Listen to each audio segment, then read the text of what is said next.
Good morning, everyone. It's Joker, and today we are back with another slime video. And today we're going to be doing what we do for pretty much every meta, at least when it comes out, and that is get the free Awakened Hero Sword. So here we have the Masked Hero, the Time Traveler, very, very old unit nowadays, but still a very viable option for a lot of players, especially newer players. To get because of her ability to rewind a turn and to give everybody guaranteed crits and lower crit resistance. But there is a way to get a free Awakened Sword for her, and it's not overly difficult nowadays. It was difficult 2 years ago when it came out, sure, but this sword is specially geared for the Masked Hero, the Time Traveler. It doesn't give any additional stats. It's not super duper special, but it is a free piece of gear that you can get just for clearing a simple stage. And that stage is going to be found in the story quest under the Beauty Makes Her Move Expert Difficulty number 8 Unlock with the questionable EP requirements. And there's a few things to know about this stage going in. And that is, it's a 2-phase fight. You're first off going to go against Hinata, who does not have a lot of HP, at all. But what she does do is she nerfs your entire front line's attack, defense, crit, and pierce. And so they don't do a lot of damage. But if you kill her, you'll move on to the Masked Hero, who has a bit more HP, and a bit more stats, and has resistance to everything. And the first turn gives herself a redonkulous amount of buffs. And she's an AoE unit, so if you do not kill this Masked Hero, the first turn that she pops in, she will completely wipe your entire front line. Attack, light attack, guaranteed crit, 100% crit damage, 100% pierce power. She has guard and super guard, so you must nuke her down. And while 204,000 sounds like a lot for newer players, it's not if you have a semi-decent team.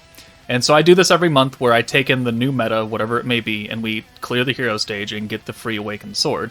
And we're going to do that today with the new Commander meta with Hinata and Renard. So let me build that team really fast as we're going to use, and we'll be right back.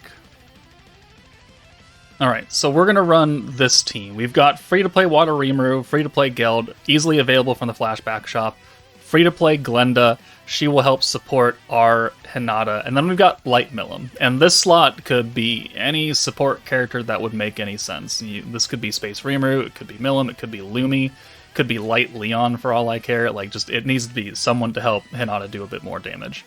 And we're going to use Protector Renard, who is only half useful here, unfortunately, because one of his skills is a debuff.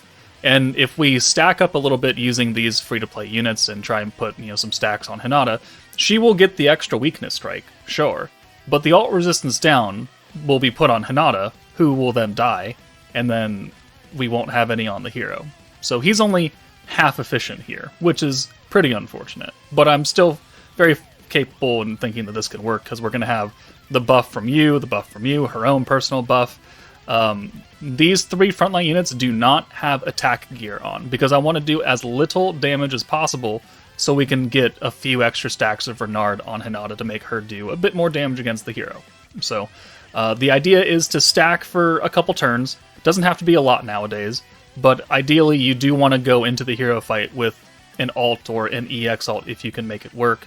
You could bring a Orb Stealer instead of Milim to guarantee that you can get the EX alt for Hinata. That's certainly a viable option too. Maybe we'll do that on a second run or something, but let's try this out first. Alright, so coming into the fight, you'll see that immediately, boom, debuffs across the board. Oh, but we have a good orb change for Hinata. So let's go ahead and do that actually. So let's do this.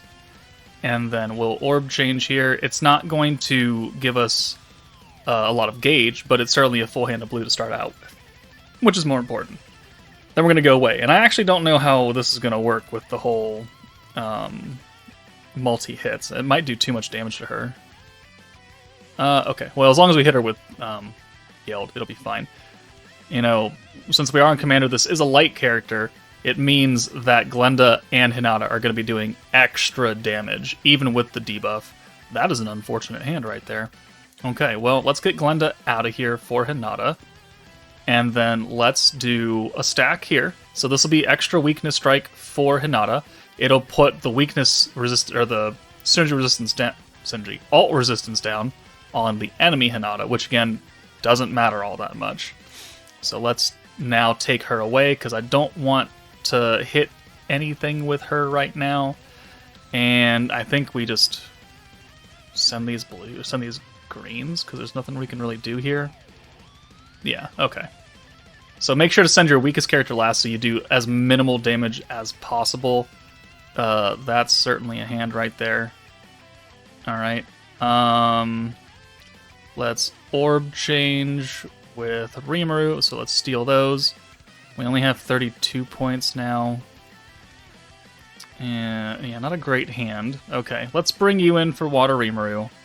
Let's put a stack on, and then let's kind of work on getting a little bit of gauge for her.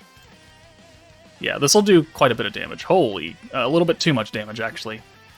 But that also means that we're going to do extra damage against the hero when she does come in. Which... ooh.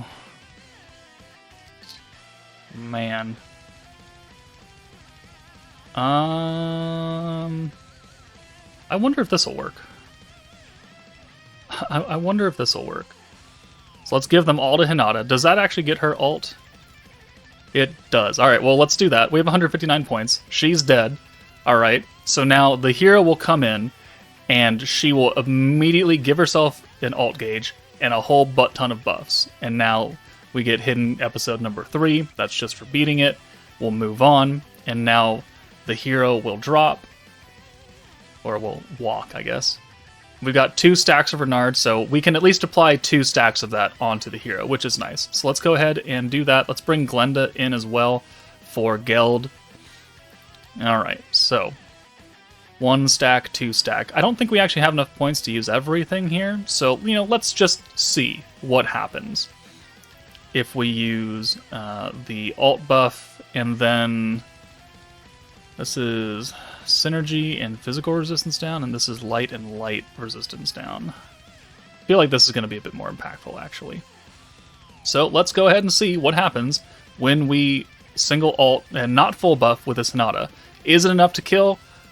Probably. Oh, it's not. Can we kill here? Oh. Oh. Not quite. So we're going to need a bit more power, and then there you go. If you don't kill her, she wipes your front line. And, I mean, can we kill her? Can we do it with these 2? No, she's... no, we're still super nerfed. Okay, so, you know, that's what happens there. So let's come back. Let's do it again. This time we'll have the other Milim buff. We'll get some more points active, and then we'll do it again. Okay, so we are back on turn 7. Took a little bit longer this time to get set up, but we have a full hand of Hinata. This will get us 1, an ult, 2, max points, and another stack, which means that we'll be much more ready to to nuke the hero next turn. So, I mean, I said that we might do a second clip where we bring in a triple orb stealer. I don't think it's really necessary, especially if you bring Geld. You just give the orbs away to Hinata, because it goes to the unit with the highest attack. And now we have 400 points to pull from, which is certainly more than enough to do what we need to do here. So let's go ahead and buff, buff, and buff. I guess we could also orb change if we really wanted to, but at this point, we only needed a little bit extra, and we already have a little bit extra from the extra weakness strike stacks here, so I am in no way, shape, or form worried about this. So yeah, 347 now. Boom. One-shot the hero. There we go. So after this, the secret episode number 5 will play, and then after that is over, you will get your free 1-star Awakened Hero sword in your gift box, and I'll let you watch this on your own time. That way you can enjoy it. But there we go. I mean, the commander meta can certainly do it. You just need a few supports, a few orb changers. That's why I used the free-to-play units that are available in the flashback shop. There are other ones you can use that would work just fine. Geld is just really good because of that orb giveaway skill that he has. But, you know, apart from that, this stage cannot really hold up to EX metas nowadays. This stage came out for the half anniversary in 2022, before EX metas were a thing, with the very first stacking blue protector by, you know, for a little bit of history lesson, the Space 1.0 meta. We've come a long way since then. So if you don't have this Milim, don't worry about it. I mean, and even if you don't have this Hinata, you could bring like New Year's Rimuru or someone, or anyone who's under the commander line. If you have Summer Hinata, that'll work. She is a triple orb stealer, and she's dark, so she'll get the extra, damage against the hero, and you just need to bring a few other support units to call it a day. But there you go. That's how you can get the free Awakened Hero Sword. Nerf your frontline units so they don't do a lot of damage. Build up a few stacks of Renard on your nuker, whoever it may be, and then unleash that ult on the hero, and you get a free piece of gear. But that's it for me, guys. Take it easy, and I will see you all later.